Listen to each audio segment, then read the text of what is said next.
নমস্কার বন্ধুরা, আমি আবারও ফিরে এসেছি আরও একটি নতুন পর্ব নিয়ে। আজকের এই পর্বে আমি আলোচনা করতে চলেছি ঘুমানোর আগে ভগবানের নাম নিলে কি হয় এই বিষয় নিয়ে। শুরু করার আগে বলে রাখি বন্ধুরা, চ্যানেলে এরকম ভিডিও আরও দেওয়া রয়েছে, দেখে আসবেন। চ্যানেলটিকে অবশ্য করে সাবস্ক্রাইব করবেন। চলুন আর দেরি না করে শুরু করা যাক। দেখুন বন্ধুরা, শ্রী শ্রী মা শারদার অমৃতবাণী ও জীবন দর্শনের আলোকে ঘুমানোর আগে ভগবানের নাম নেওয়ার গুরুত্ব অপরিসীম। মা বলতেন, মন হলো একটি শুদ্ধ দর্পণের মতো। সারাদিনের কর্মব্যস্ততায় তাতে যে ধুলোবালি জমে, জপ ও স্মরণের মাধ্যমে তা পরিষ্কার করা প্রয়োজন।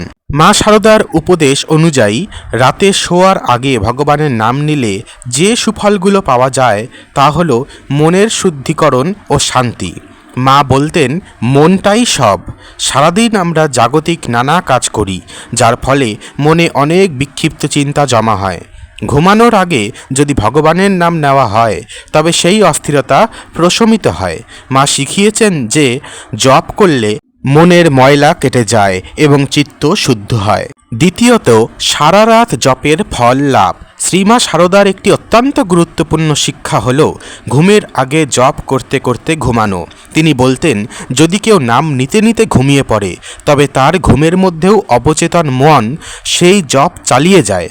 এতে সারা রাত ধরে জপ করার পুণ্য ও মানসিক স্থিরতা লাভ করা যায়। তৃতীয়ত, দুঃস্বপ্ন ও ভয় থেকে মুক্তি। মা অভয় দিয়ে বলতেন, যারা ঠাকুরের চরণে শরণ নিয়েছে তাদের ভয় কিসের?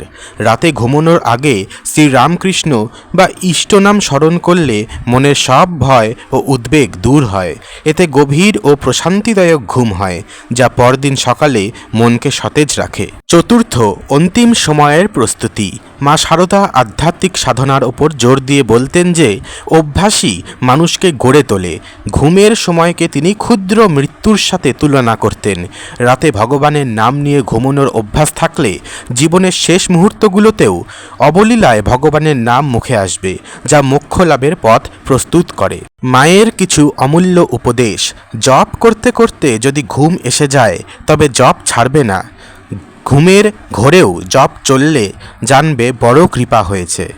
ঠাকুরকে সবসময় ডাকবে, তিনি ছাড়া আর আপন কে আছে? কিভাবে করবেন? মা শারদার সহজ পথ হলো বিছানায় শুয়ে হাত পা ধুয়ে শুদ্ধ হয়ে ইষ্টনাম জপ করা। কোনো কঠিন নিয়ম নয়, শুধু ভক্তি ভরে তাকে স্মরণ করা।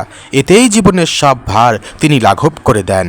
আজকের জন্য এ পর্যন্তই বন্ধুরা, দেখা হচ্ছে পরের ভিডিওতে। সকলে ভালো থাকবেন, সুস্থ থাকবেন এবং বাকি ভিডিওগুলো দেখে আসবেন। চ্যানেলটিকে অবশ্যই করে সাবস্ক্রাইব করবেন। ধন্যবাদ।